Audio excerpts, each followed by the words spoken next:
Bonjour. Aujourd'hui, le système de traitement des boues, de séchage des boues est effectué dans cette serre grâce au soleil.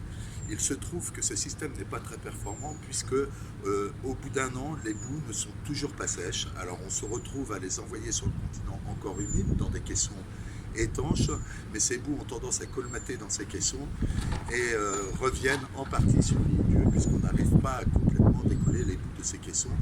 Et donc on fait des allers-retours avec ces caissons et ça coûte à peu près 100 000 euros par an. Un autre problème qui se trouve avec ce séchage de boue, ce sont les odeurs. Euh, le séchage solaire, c'est beau sur le papier, mais ça pue dans le quartier. Et les gens sont très gênés autour. On ne peut pas sortir son linge en été parce qu'il y a des odeurs.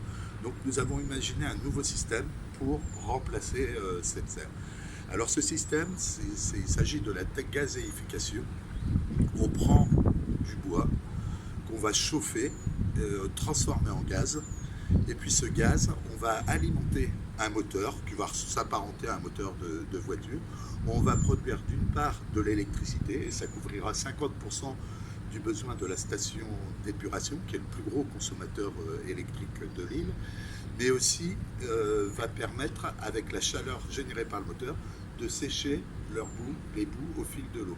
Alors c'est un système sur le séchage qui est présent sur la station d'épuration de l'Aiguillon-sur-Mer, qui est très performant. Et ce faisant, avec ce système, nous allons générer beaucoup d'économies. Alors, sur l'envoi des boues sur le continent, des boues humides, dorénavant elles sont sèches.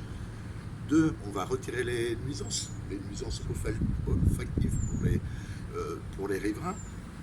Et trois, on va avoir encore des économies puisqu'on va réutiliser des déchets de bois qui aujourd'hui nous génèrent un coût de traitement par trivalise qui est de l'ordre de 80 euros la tonne.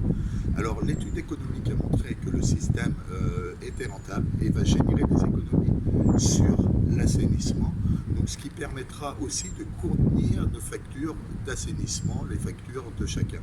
Ce système va pouvoir être mis en place dans le courant de ce mandat et apportera bien évidemment beaucoup d'amélioration du cadre de vie des riverains de la station d'épuration.